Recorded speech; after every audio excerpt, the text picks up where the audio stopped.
2026లో world war 3 జరగచ్చేమో అని చెప్పి చాలా మంది అనుకునే ఉండొచ్చు. బట్ ఇంత తొందరగా వస్తదని చెప్పి ఎవరు ఎక్స్‌పెక్ట్ కూడా చేసి ఉండకపోవచ్చు. యాక్చువల్‌గా అయితే జనవరి 3, 2026న అంటే మొన్న రాత్రి మిడ్‌నైట్ అరౌండ్ 2:00కి వెనిజులా ప్రెసిడెంట్ మదురోని నికోలాస్ మదురో అతన్ని యూఎస్ గవర్నమెంట్ క్యాప్చర్ చేసి తీసుకెళ్ళిపోయారు. మనందరికీ ఇంట్లో ఉండి పెద్దగా తెలియట్లేదు గానీ, దీని గురించి వరల్డ్ లీడర్స్ అందరూ గూడా 2 విధాలుగా డివైడ్ అయిపోయి హాఫ్‌గా డివైడ్ అయిపోయి ఇద్దరు కొట్టుకు చస్తున్నారు. అంటే యూఎస్ గవర్నమెంట్‌ని సపోర్ట్ చేసేవాళ్ళు కొంతమందైతే, మదురోని సపోర్ట్ చేసేవాళ్ళు ఇంకొంతమంది ఉంటున్నారు. వీళ్ళేమంటున్నారంటే, ఒక కంట్రీ ప్రెసిడెంట్‌ని మీరు అలా ఎలా తీసుకెళ్తారని చెప్పి వీళ్ళు చెప్తున్నారు. అలానే యూఎస్‌కి సపోర్ట్ చేసే వాళ్ళేమంటున్నారంటే, ఒక డిక్టేటర్‌ని మీరిలా తీసుకెళ్ళిపోయి మంచి పని చేశారు. వెనిజులాకి మంచి రోజులొచ్చాయి అని చెప్పి వీళ్ళు చెప్తున్నారు. కానీ ఒకటి మాత్రం నిజం. ఈ ట్రంప్ బయటికి కనిపించడానికి పీస్ అని చెప్పి నేను అందరిని శాంతపరుస్తాను, నేను శాంతి దూతనని చెప్పి ఇట్లా చెప్తుంటాడు గానీ, మనోడు లోపల చేయాల్సినవన్నీ చేస్తూనే ఉంటాడు. అండ్ ఈ యూఎస్ కి సపోర్ట్ చేసే వాళ్ళు కూడా ఏదో మధురు అంటే కోపమనో లేకపోతే వెనిజులా మీద ద్వేషమనో కాదు. వీళ్ళందరూ కూడా యూఎస్ కి పప్పెట్స్ అన్నమాట. ఈ జెలెన్స్కీ గానీ అంటే మనోడు రెగ్యులర్ గా చూస్తుంటాం కదా, జెలెన్స్కీ అత్తారింటికి వెళ్ళొచ్చినట్టు వెళ్ళొస్తుంటాడు ఎప్పుడు వైట్ హౌస్ కి. సో వీళ్ళందరూ కూడా ట్రంప్ కి సపోర్ట్ చేస్తుంటారు అనమాట. కానీ ఈ ట్రంప్ మాత్రం మనం అనుకున్నంత కాదు, ఎవరు అనుకోవట్లేదు అతను మంచోడని. అంత మంచోడైతే కాదు, చాలా కన్నింగ్ మెంటాలిటీ ఉండేవాడు అనమాట. ఇప్పుడు అతని గురించి, అతని మెంటాలిటీ గురించి, అతని ఇప్పుడు అరెస్ట్ ఎందుకు చేయాల్సి వచ్చింది అండ్ బిహైండ్ ద సీన్ ఏం జరుగుతుంది అనేది కూడా మనం ఇన్ డీటెయిల్ గా మాట్లాడుకుందాం. బట్ అంతకంటే ముందు మధురోని ఎలా అరెస్ట్ చేశారు, ఏంటి, అసలు ఎందుకు అరెస్ట్ చేశారు అనేది ఎగ్జాక్ట్ గా జరిగినట్టు తెలుసుకోవాలి అంటే నేను నిన్న ఒక వీడియో చేశాను, అతను ఎలా అరెస్ట్ అయ్యారు ఏంటి అనేది.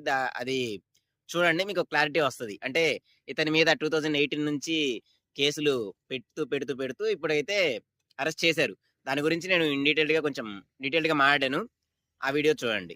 అండ్ దీనికి వరల్డ్ వార్ 3కి సంబంధం ఏంటని చూస్తున్నారా, దాని గురించి కూడా మాట్లాడుకోవాలి. ఇటువైపు యుఎస్ కి సపోర్ట్ చేసే వైపు ఉన్నది కొంచెం అటు ఇటుగా ఉండే తలకాయలు అయితే, ఈ మధురోని సపోర్ట్ చేసే వైపు ఉన్నది మాత్రం అన్ని పెద్ద తలకాయలు. లైక్ రష్యా, చైనా, ఇలా పెద్ద తలకాయలు ఉన్నాయి అన్నమాట. ఈ రష్యాని చూస్తేనేమో జెలెన్స్కీని వేసేద్దాం అన్నట్టుగా చూస్తున్నాయి, ఈ చైనాని చూస్తేనేమో తైవాన్ వేసేద్దాం అన్నట్టుగా చూస్తున్నాయి.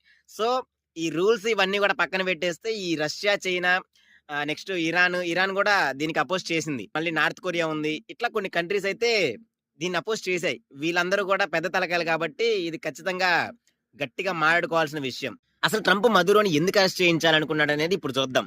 యాక్చువల్ గా అయితే ప్రపంచం మొత్తానికి ఈ ట్రంప్ ఏమని చెప్తున్నాడంటే, అందరినీ కూడా ఇలా నమ్మిస్తున్నాడు. ఏమని నమ్మిస్తున్నాడు, అతను ఒక డ్రగ్ లార్డ్, అతను ఒక మోస్ట్ వాంటెడ్ క్రిమినల్, మా యుఎస్ సిటిజన్ మొత్తాన్ని కూడా అతను నాశనం చేసేస్తున్నాడు, ఈ డ్రగ్స్ అన్ని కూడా అన్అఫీషియల్ గా మా కంట్రీలోకి వచ్చేస్తున్నాయి, ఈ కొలంబియా నుంచి పంపిస్తున్నాడు మాకు అని చెప్పి చెప్తున్నాడు. బట్ యాక్చువల్ గా ట్రంప్ మైండ్ లో ఉండేదైతే అది కాదు. దీని వెనకాల ఉన్న ఒకే ఒక బిగ్గెస్ట్ రీజన్ ఆయిల్. మన ప్రపంచం మొత్తం మీద హైయెస్ట్ అమౌంట్ ఆఫ్ ఆయిల్ ఎక్కడ ఉంటది అంటే, మనం కళ్ళు మూసుకొని సౌదీ అరేబియా అని చెప్తాం, కానీ దట్స్ నాట్ ట్రూ. యాక్చువల్గా అయితే వెనెజువేలాలో ఉండే అంత ఆయిల్ ప్రపంచంలో ఎక్కడా ఉండదు. దాదాపు 300 మిలియన్ బ్యారల్స్ ఆయిల్ ఈ వెనెజువేలాలో మాత్రమే ఉంది. అది ఈ వెనెజువేలాకి బిగ్గెస్ట్ ప్లస్ పాయింట్. అండ్ ఈ యుఎస్ కూడా ఈ వెనెజువేలాని కంప్లీట్ గా క్యాప్చర్ చేసుకోవాలి, ఈ ఆయిల్ ని ఎలాగైనా సరే మనకి ఉపయోగపడేలాగా చూసుకోవాలి, మనం యూజ్ చేసుకోవాలి, మన గ్రోత్ రేట్ ని పెంచుకోవాలి అని చెప్పి వీళ్ళ ఉద్దేశంలో వీళ్ళు ఉన్నారు. ఫస్ట్ అసలు అమెరికా బయట ప్రపంచానికి ఈ మధురో గురించి ఏం చెప్తుందనేది చూద్దాం. ఈ మధురో జస్ట్ ప్రెసిడెంట్ మాత్రమే కాదు, ఇతను ఒక డ్రగ్ లార్డ్, ఇతను ఒక మోస్ట్ వాంటెడ్ క్రిమినల్. ఇతని వల్ల మా దేశం నాశనం అయిపోతుంది, ఇతని వల్ల మా యుఎస్ సిటిజన్ అందరూ కూడా డ్రగ్స్ లో మునిగి తేలుతున్నారు అని చెప్పి ప్రపంచం మొత్తానికి ఇలా చూపిద్దామన్న ఉద్దేశంతో చూపిస్తుంది ఇది. మీకు అతను ప్రెసిడెంట్ అయ్యి ఉండొచ్చేమో, కానీ మాకు మాత్రం ఒక మోస్ట్ వాంటెడ్ క్రిమినల్, మా యుఎస్ సిటిజన్ మొత్తాన్ని కూడా ఈ కొకైన్ టన్నుల కొద్ది లోపలికి పంపిస్తూ మా యుఎస్ సిటిజన్ మొత్తాన్ని నాశనం చేస్తున్నాడు అని చెప్పి వీళ్ళ వర్షన్ వాళ్ళు చెప్తున్నారు. అండ్ ట్రంప్ ఏమంటున్నాడంటే, మేము మా యుఎస్ సిటిజన్స్ ని, మా కంట్రీని మేము కాపాడుకోవడానికి మేము ఒక డ్రగ్ లార్డ్ ని అరెస్ట్ చేశాము, అంతే తప్ప మేము ఒక క్రిమినల్ ని మాత్రమే అరెస్ట్ చేశాము, మేము ఒక ప్రెసిడెంట్ ని కానీ లేకపోతే ఇంకోటి కానీ మేము చేయలేదు అని చెప్పి ట్రంప్ చెప్తున్నాడు. కానీ ఇక్కడ అసలు విషయం ఏంటంటే, ఈ మధురో రూలింగ్ లో ఉన్నప్పుడు యుఎస్ శాంక్షన్స్ వల్ల ఈ ఆయిల్ ని బయటికి తీయట్లేదు. ఈ ట్రంప్ ప్లాన్ ఏంటంటే, మధురో అడ్డు తొలగిపోతే ఈ వెనెజువేలాలో కంప్లీట్ గా యుఎస్ గవర్నమెంట్ కి సపోర్ట్ చేసే ప్రెసిడెన్సీని మనము ఏర్పాటు చేయొచ్చు. అలా ఏర్పాటు చేసిన తర్వాత ఆయిల్ మొత్తాన్ని కూడా మనమే, మన అమెరికన్ కంట్రీస్ మాత్రమే వాడుకునేలాగా మనము ప్లాన్ చేయొచ్చు అని చెప్పి వీళ్ళ ఉద్దేశంలో వీళ్ళు ఉన్నారు. ఇలా ఆయిల్ మొత్తం కూడా యుఎస్ కంట్రోల్లోకి వస్తే ప్రపంచంలో ఉండే ఆయిల్ ప్రైస్ అన్ని కూడా వీళ్ళు కంట్రోల్ చేయొచ్చు.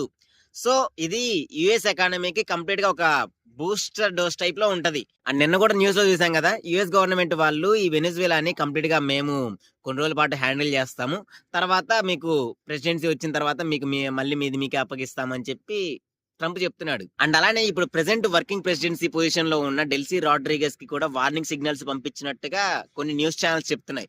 అలానే మదురో ఆర్మీని చాలా వరకు చంపేసినట్టు కొన్ని న్యూస్ కవరేజెస్ చెప్తున్నాయి. ఇప్పుడు the most important part, geo politics గురించి మాట్లాడుకుందాం. ఈ యుఎస్ గవర్నమెంట్ కి రష్యా అన్నా గానీ, చైనా అన్నా గానీ, ఇలా ఎదుగుతున్న దేశాలు ఏదైనా ఉన్నాయంటే అసలు వాటికి పడదు.